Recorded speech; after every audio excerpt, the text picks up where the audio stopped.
Hi students, आज हम पढ़ने वाले हैं मानव में निषेचन। कौन सा टॉपिक? निषेचन। इससे पहले की जो बातें थी, जैसे युग्मक निर्माण की प्रक्रिया अपनी हो गई थी, दूसरी स्टेप जो आती है वो आती है निषेचन।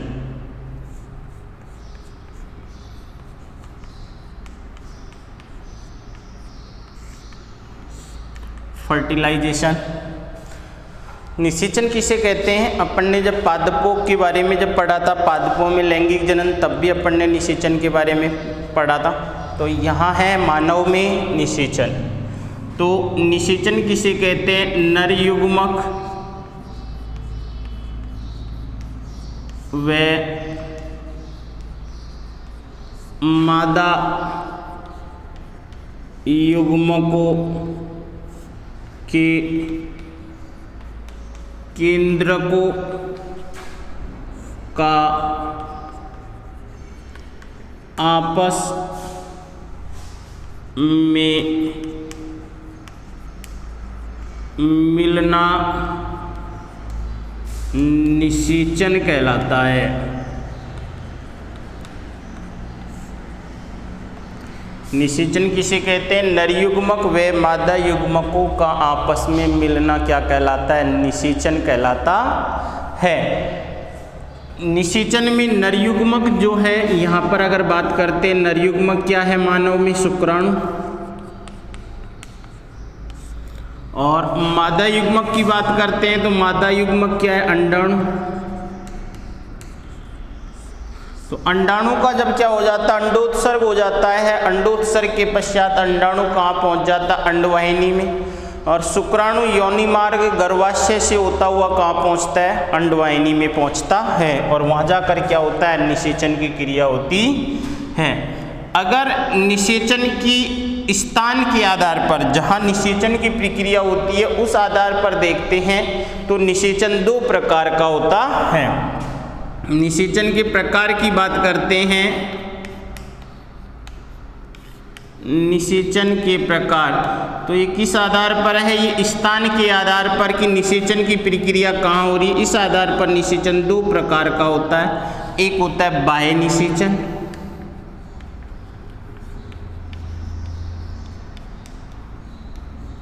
और एक होता है आंतरिक निषेचन।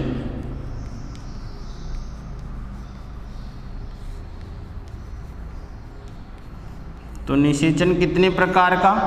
दो प्रकार का है, एक बाह्य निषेचन और एक आंतरिक निषेचन। बाह्य निषेचन नाम से ही पता चल रहा है कि बाह्य निषेचन, निषेचन की प्रक्रिया कहाँ होगी? मादा शरीर के बाहर होती है। निषेचन की प्रक्रिया कहाँ होगी? इसमें मादा शरीर के बाहर होती है। इसमें निषेचन की प्रक्रिया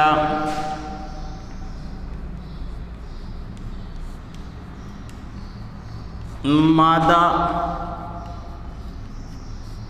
शरीर के बाहर कहाँ होगी? जलीय माध्यम में होती है। तो निषेचन की प्रक्रिया इसमें कहाँ हो रही है? जलीय माध्यम में, अर्थात नरयुग्मक और मादा युग्मक जो है इनको क्या कर दिया जाता है? बाहर किसी माध्यम, अर्थात जहाँ यहाँ जो माध्यम होगा वो कौन होगा? जल। और उस जलीय माध्यम में नरयुग्मक और मादा युग्मक को क्या कर दिया जाता है? छोड़ दिया जाता है, त्याग दिया जाता है। उसके बाद में ये दोनों मिलते हैं बाहरी माध्यम में, जल में ही मिलते हैं और जल में मिलकर किसका निर्माण करते हैं? नई संतति अर्थात युग्मनज का निर्माण करते हैं। क्लियर? एग्जाम्पल अगर अपन देखते हैं इसमें, जैसे मछलियां हैं, उभयचर भी इसी में आ जाएंगे, मेंढक जो हैं। उसके बाद में आंतरिक निषेचन की बात करते हैं तो इसमें निषेचन की प्रक्रिया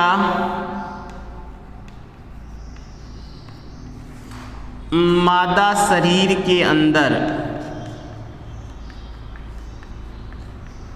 मादा शरीर के अंदर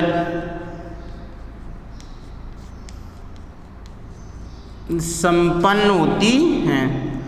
तो आंतरिक निषेचन की बात करते हैं तो आंतरिक निषेचन में नर युग्मक और मादा युग्मक दोनों मादा शरीर के अंदर अंडवाहिनी में या उसके आसपास जो है वहाँ पर मिलते हैं और उसी प्रक्रिया को क्या कहा जाता है, आंतरिक निषेचन कहा जाता है।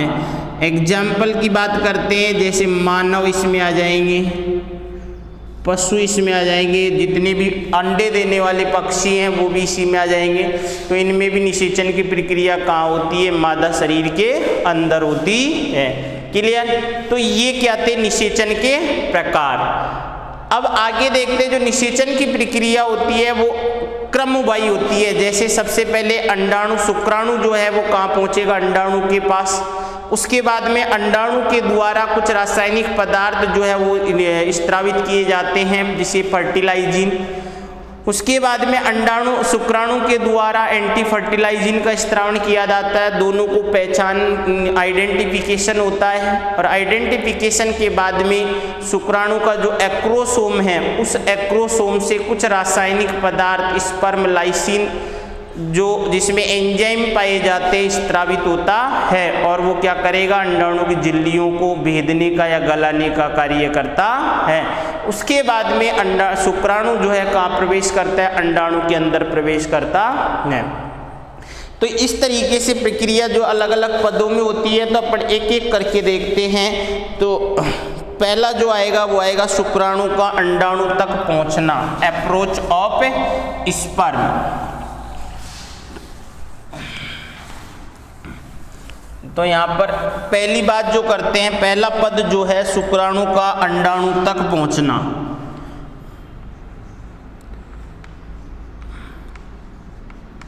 शुक्राणु का अंडाणु तक पहुंचना, अप्रोच ऑफ द स्पर्म। अब देखो यहाँ पर शुक्राणु सबसे पहले कहाँ से निकलेगा, जो शुक्राणु पाए जाते हैं, जो नर जो होता है, नर के द्वारा सीमन का निर्माण होता है नर के अंदर। तो नर द्वारा सीमन के रूप में उसे बाहर त्यागा जाता है। तो नर के द्वारा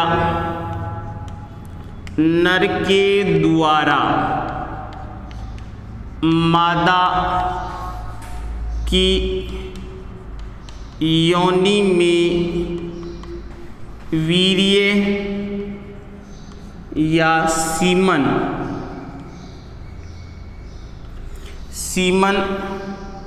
को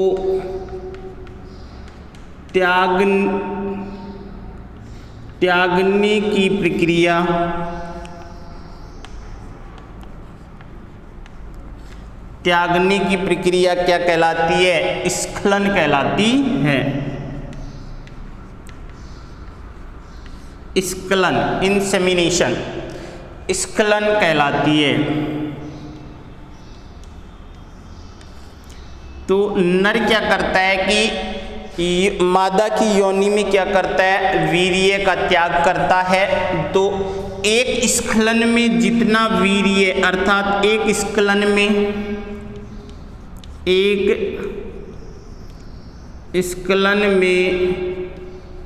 लगभग 3 से 3.5 ml वीर्य का त्याग किया जाता है।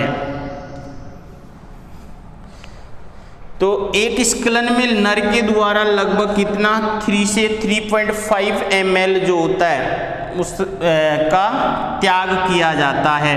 और जितना ये बाइस्खलन में ये त्यागा जाता है उसमें लगभग कितने, 200 से 300 मिलियन क्या पाए जाते हैं, शुक्राणु पाए जाते हैं। क्या पाए जाते हैं, शुक्राणु पाए जाते हैं। तो एक स्खलन जो होता है उस एक स्खलन में लगभग कितने शुक्राणु पाए जाते हैं? 200 से 300 मिलियन शुक्राणु पाए जाते हैं, परंतु अंडाणु तक पहुंचते पहुंचते ये लगभग कितने 100 के आसपास संख्या रह जाती है, क्योंकि जो मादा की योनि गर्भाशय में क्या होते हैं, अवरोध होते हैं, उस अवरोध को पार करते करते लगभग 100 ही शुक्राणु बचते हैं और शुक्राणु धीरे धीरे क्या हो जाते हैं, नष्ट हो जाते हैं। अगर अपन बात करते हैं यहाँ पर शुक्राणु की गति में क्या क्या चीजें हेल्प करती हैं, तो शुक्राणु गति में सहायक यहाँ पर अपन लिख सकते हैं शुक्राणु की गति में सहायक कारक कौन कौन से हैं, देखते हैं एक बार। तो सबसे पहला जो कारक है वो कौन सा कारक होगा कि शुक्राणु की पूंछ, शुक्राणु की पुच्छ में गति। तो शुक्राणु की जो पुच्छ जो है वो लगातार क्या करती रहती है, मूवमेंट करती है, और उसी मूवमेंट के कारण शुक्राणु कहाँ पहुँचता है, आगे गति करता है, पहली बात। दूसरी बात क्या है, जो शुक्राणु जो प्रोस्टाग्लैंडिन्स जो होते हैं,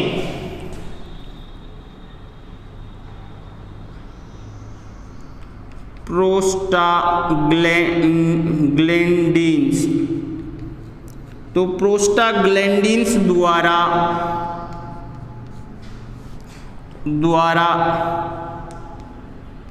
गर्भाशय व योनि मार्ग में क्रमांकुंचन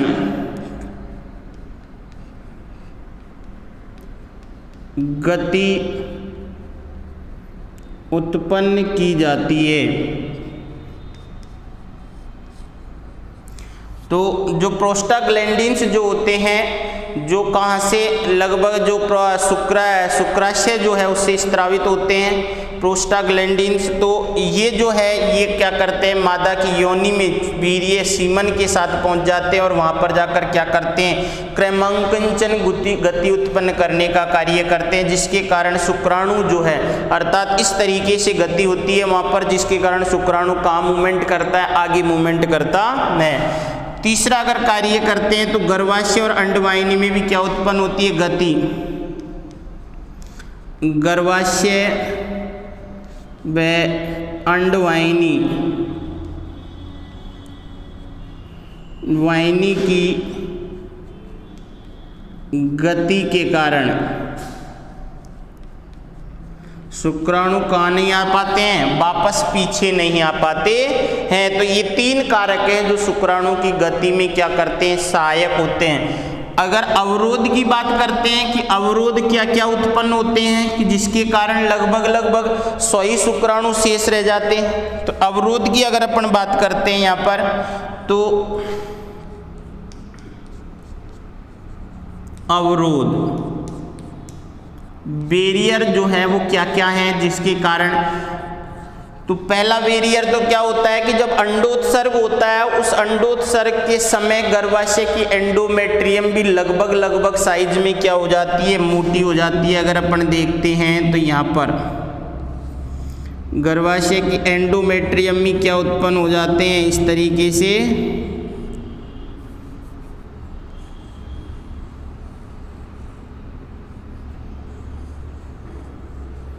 गर्भाशय की एंडोमेट्रियम भी क्या हो जाती है, लगभग मोटी हो जाती है। इसके कारण शुक्राणु जो है वो क्या होगा, आगे गति नहीं कर पाते हैं। तो पहला कारण तो यही है, गर्भाशय की एंडोमेट्रियम।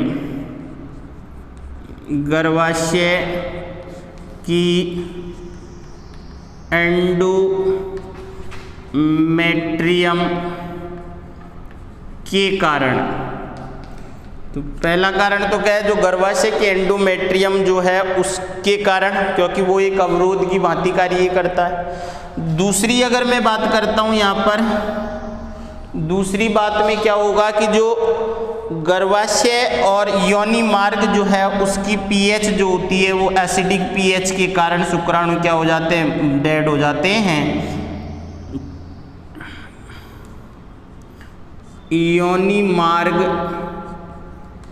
तथा गर्भाशय में एसिडिक पीएच के कारण। उसके बाद में एक और बात करते हैं, तीसरा अवरोध जो है गर्भाशय की एंडोमेट्रियम जो होती है वहाँ पर फेगोसाइटिक प्रक्रिया, अगर फेगोसाइटोसिस जो होती है, गर्भाशय की फेगोसाइट कोशिकाओं द्वारा शुक्राणुओं का क्या कर लिया जाता है, भक्षण कर लिया जाता है, शुक्राणुओं को खा जाते हैं। तो इस तरीके से इन अवरोधों को पार करते करते लगभग ज़्यादातर शुक्राणु क्या हो जाते हैं, नष्ट हो जाते हैं। लगभग 100 के आसपास शुक्राणु ही कहाँ पहुँच पाते हैं, मादा की अंडवाहिनी में पहुँच पाते हैं। तो शुक्राणु, एक चीज़ और देखते हैं यहाँ पर, शुक्राणु की जो गति जो है, तो शुक्राणु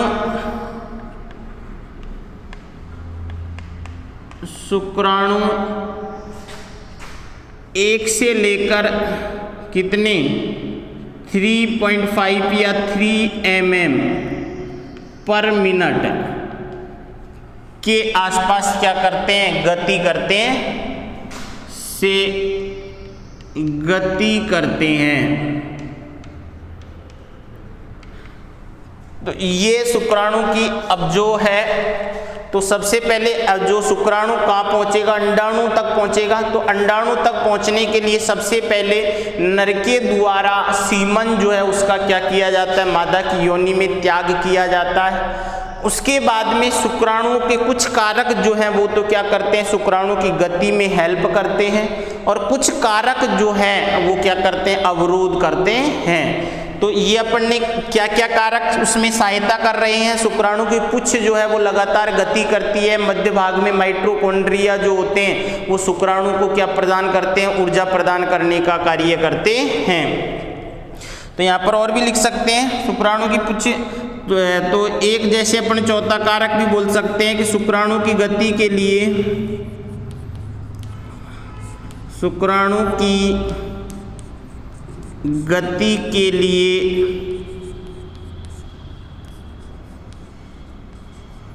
मध्य भाग में उपस्थित माइटोकॉन्ड्रिया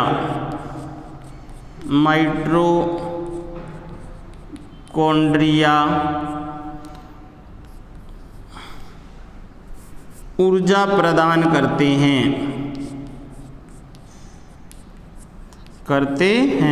तो ये सभी कारक क्या काम कर रहे हैं, शुक्राणु की गति में सहायक हैं। जो शुक्राणु की गति में सहायक है, उसके बाद में जो मादा के अंदर कुछ अवरोध पाए जाते हैं, उन अवरोधों को पार करके शुक्राणु कहाँ पहुँचता है, अंडवाहिनी के अंदर पहुँचता है। तो कौन कौन से अवरोध, एक तो जब अंडोत्सर्ग होता है, जब अपन ने मेंस्ट्रुएशन साइकिल थी उस दौरान पढ़ा था कि अंडोत्सर्ग के आसपास जो है लगभग गर्भाशय की एंडोमेट्रियम जो है बहुत काफ़ी मोटी हो जाती है। क्यों होती है, क्योंकि अगर निषेचन होता है तो भ्रूण का वो युग्मनज जो है, भ्रूण जो है उसका रोपण कहाँ होगा, गर्भाशय के अंदर होता है। तो इसी अवरोध के कारण शुक्राणु आगे गति नहीं कर पाते। दूसरा योनि मार्ग तथा जो गर्भाशय की जो उसकी पीएच जो होती है वो एसिडिक पीएच होती है। उस एसिडिक पीएच के कारण, क्योंकि जो सीमन जो होता है उसकी पीएच लगभग हल्का बेसिक पीएच पे होते हैं, तो ये जो है उस पीएच के कारण शुक्राणु क्या हो जाते हैं, मर जाते हैं। उसके बाद में गर्भाशय के अंदर जो फेगोसाइटिक कोशिकाएं जो होती हैं, उन फेगोसाइटिक कोशिकाओं के द्वारा शुक्राणु का क्या कर लिया जाता है, भक्षण कर लिया जाता है। और इसी अवरोध के कारण शुक्राणु क्या करते हैं, आगे पहुँचते पहुँचते धीरे धीरे नष्ट हो जाते हैं। 200 से 300 मिलियन शुक्राणु में से ओनली कितने शुक्राणु, ओनली 100 शुक्राणु के आसपास कहाँ पहुँचते हैं, मादा की अंडवाहिनी में पहुँचते हैं। तो यहाँ पर अपन लिख सकते हैं तो लगभग 100 ही शुक्राणु मादा की अंडवाहिनी में पहुंचते हैं। तो लगभग 100 ही शुक्राणु जो होते हैं वो क्या काम करते हैं कि मादा की अंडवाहिनी में पहुंचते हैं। तो पहला काम तो ये हुआ। अब दूसरा काम, शुक्राणु का अंडाणु तक पहुंचते पहुंचते एक काम और होता है, वो होता है शुक्राणु जो है वो कार्य के रूप से क्या होते हैं, परिपक्व होते हैं। क्योंकि जब नर के अंदर होते हैं तो वो शुक्राणु कार्य के रूप से परिपक्व नहीं होते हैं। तो जैसे जैसे योनि मार्ग से गर्भाशय में पहुंचते हैं तो गर्भाशय में पहुंचते पहुंचते शुक्राणुओं का क्या होता है, योग्यतार्जन, अर्थात शुक्राणु कार्य के रूप से क्या होते हैं, परिपक्व होते हैं। तो मैं इसको मिटा देता हूं।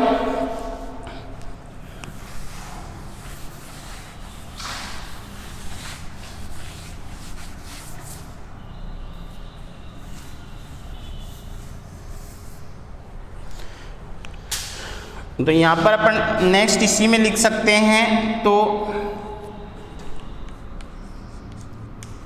शुक्राणुओं का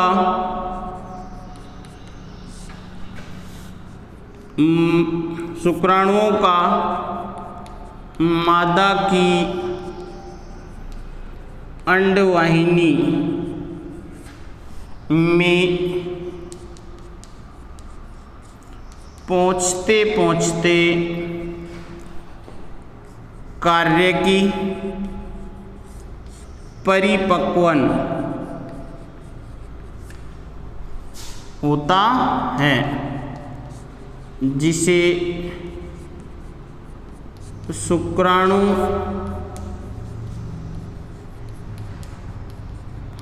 का योग्यतार्जन, कैपेसिटेशन, योग्यतार्जन कहते हैं। तो शुक्राणु मादा की योनि से गर्भाशय, गर्भाशय से अंडवाहिनी में जाएगा तो अंडवाहिनी में अर्थात निषेचन स्थल तक पहुंचते पहुंचते शुक्राणुओं का कार्य की परिपक्वन होता है। और इस कार्य की परिपक्व में क्या क्या होता है वो देखते हैं। तो सबसे पहले जो कार्य की परिपक्वन में क्या होगा, शुक्राणु जो होता है, शुक्राणु के एक्रोसोम और एक्रोसोम के बाहर क्या पाई जाती है, प्लाज्मा झिल्ली। तो प्लाज्मा झिल्ली जो होती है शुक्राणु के शीर्ष भाग पर, उस पर क्या पाए जाते हैं, स्टेरॉल्स और ग्लाइकोप्रोटीन्स पाए जाते हैं। तो अगर अपन देखते हैं यहाँ पर, तो ये जो है शुक्राणु का शीर्ष भाग, और शुक्राणु के शीर्ष भाग पर ये इसका क्या है, और ये केंद्रक है। तो ये तो क्या एक्रोसोम, और ये शुक्राणु की प्लाज्मा झिल्ली। तो इस प्लाज्मा झिल्ली पर क्या पाए जाते हैं, यहाँ पर ये स्टेरॉइड, स्टेरॉल्स और ग्लाइकोप्रोटीन्स पाए जाते हैं। तो सबसे पहले क्या किया जाता है, इन स्टेरॉल्स और ग्लाइकोप्रोटीन्स का क्या होता है, अपघटन होता है। तो अपन यहाँ लिख सकते हैं इसमें पहला पॉइंट, शुक्राणुओं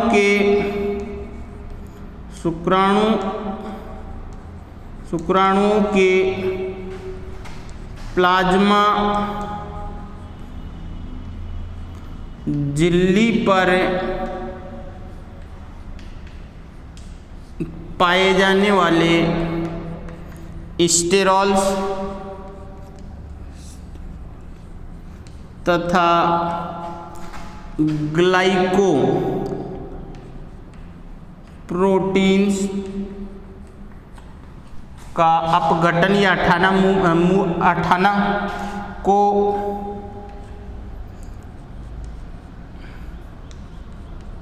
अठाया जाता है। तो जो गर्भाशय जो होता है, उस गर्भाशय में कुछ रासायनिक पदार्थ होते हैं, उन रासायनिक पदार्थ जो होते हैं उनके द्वारा क्या कर दिया जाता है, इन स्टेरॉल्स और ग्लाइकोप्रोटीन को क्या कर दिया जाता है, हटा दिया जाता है, जिसके कारण इसकी परमेबिलिटी जो है वो क्या हो जाती है, इंक्रीज हो जाती है। और दूसरी स्टेप की बात करते हैं। यहाँ पर दूसरा पॉइंट जो है वो है कि शुक्राणु जो है उनमें कैल्शियम आयन का क्या बढ़ जाता है, शुक्राणु के अंदर कैल्शियम आयन प्रवेश करता है, जिसके कारण इन दोनों कारणों के कारण शुक्राणुओं की जो प्लाज्मा झिल्ली की जो होती है शीर्ष भाग पर, उसकी परमेबिलिटी जो है वो क्या हो जाती है, इंक्रीज हो जाती है, अर्थात वो क्या हो जाती है, थोड़ी लूज हो जाएगी, जिसके कारण ये जो एक्रोसोम जो है उसके द्वारा रिलीज होने वाले जो है हार्मोन, जो एंजाइम जो है वो आसानी से बाहर निकल पाएंगे। तो ये क्रिया शुक्राणु का योग्यतार्जन में होगी, अर्थात जो शुक्राणु के शीर्ष भाग एक्रोसोम के बाहर जो झिल्ली पाई जाती है, उस झिल्ली पर पाए जाने वाले स्टेरॉल्स तथा ग्लाइकोप्रोटीन जो होती है, उन ग्लाइकोप्रोटीन्स को वहां से हटाया जाता है, जिसके कारण कैल्शियम आयन जो है वो क्या करता है, शुक्राणु के अंदर प्रवेश करता है, जिसके कारण शुक्राणु की प्लाज्मा झिल्ली, तो इसके कारण क्या हुआ, शुक्राणु की परमेबिलिटी बढ़ गई, कैल्शियम आयन तेजी से प्रवेश किया, और कैल्शियम आयन का प्रवेश करने से शुक्राणु जो है वो क्या हो जाते हैं, अधिक सक्रिय हो जाते हैं, जिसके कारण शुक्राणु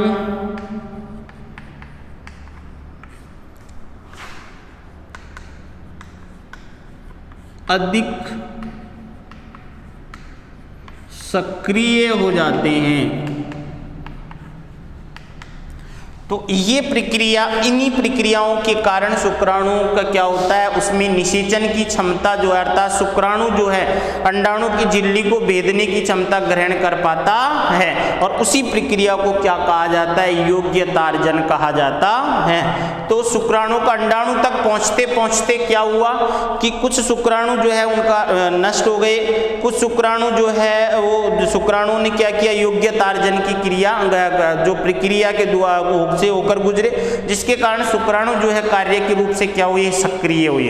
क्लियर। तो ये चीज होगी किसमें, शुक्राणु का अंडाणु तक पहुंचते पहुंचते। अब दूसरी स्टेप आती है, उस दूसरी स्टेप में क्या होता है कि अंडाणु और शुक्राणु दोनों एक स्पेसिफिक जाति जो होती है उसके लिए विशिष्ट होंगे, तो अर्थात उन दोनों अंडाणु के द्वारा शुक्राणु को क्या किया जाएगा, पहचाना जाएगा।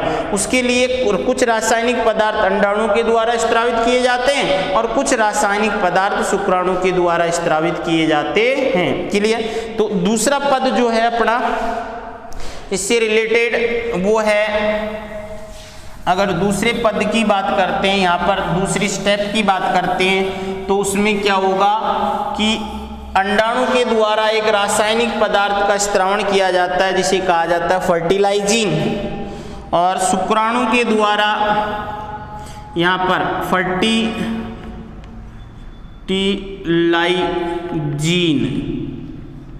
इस फर्टिलाइजिन व एंटी फर्टिलाइजिन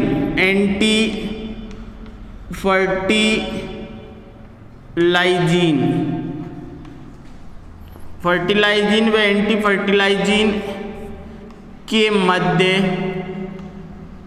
अंतःक्रिया,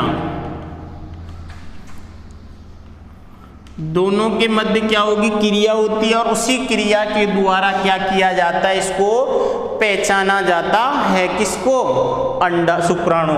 तो फर्टिलाइजिन जो है इसका स्त्रावण तो कौन करता है, ये है अंडाणु द्वारा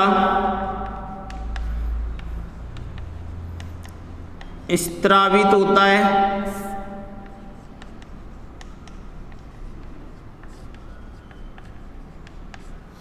और एंटी फर्टिलाइजिन जो है ये है शुक्राणु द्वारा स्त्रावित होता है।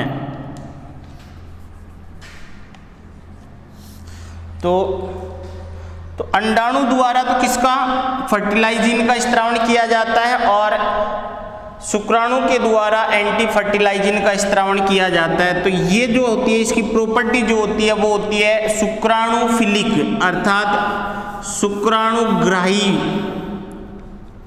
ये शुक्राणु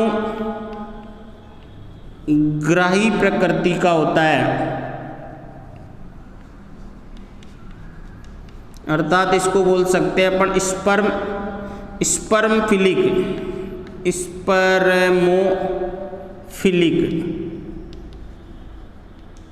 तो कौन सी नेचर हो गया? स्पर्मोफिलिक, अर्थात स्पर्म को आकर्षित करने वाला होगा ये। तो ये क्या करता है? अंडाणु के द्वारा फर्टिलाइजिंग का स्त्रावण होगा। तो अर्थात इस अंडाणु और एंटी फर्टिलाइजिंग जो है, इन दोनों के मध्य में क्या होगी? क्रिया होगी। और उसी क्रिया के द्वारा क्या किया जाता है? इस शुक्राणु जो है इसको क्या कर दिया जाता है? पहचाना जाता है, क्योंकि फर्टिलाइजिंग और एंटी फर्टिलाइजिंग दोनों जो होते हैं वो स्पेसिफिक होते हैं। ये दोनों किसी जाति के लिए विशिष्ट होते हैं। ये दोनों क्या होंगे? किसी जाति के लिए विशिष्ट होंगे, अर्थात इसी विशिष्टता के कारण अंडाणु जो है अपनी जाति के शुक्राणु को क्या कर पाता है? पहचान पाता है। अगर ये पहचान नहीं पाएगा तो कोई भी शुक्राणु किसी भी जाति के अंडाणु को क्या कर देगा? निषेचित कर देगा, और ये पॉसिबल नहीं है। मानव जाति में तो पॉसिबल है नहीं। अगर ये देखे भगवानों में देखते हैं तो ये भगवानों में क्या है? पॉसिबल है। तो अपने मानव जाति के लिए तो क्या होगा? मानव जाति या भी जो प्रकृति की बात करते हैं वर्तमान में, तो ये पॉसिबल है नहीं। तो फर्टिलाइजिंग और एंटी फर्टिलाइजिंग जो है दोनों किसी जाति के लिए क्या होते हैं? विशिष्ट होते हैं। तो दोनों में क्या होगी? अंतःक्रिया होती है। उसी अंतःक्रिया के द्वारा क्या किया जाता है? अंडाणु के द्वारा शुक्राणु को पहचान लिया जाता है। क्लियर? अब नेक्स्ट जो स्टेप आएगी वो आएगी किसके द्वारा? अंडाणु के शुक्राणु के द्वारा अंडाणु की झिल्ली को भेदना, जो अपन काम करेंगे नेक्स्ट क्लास में। क्लियर?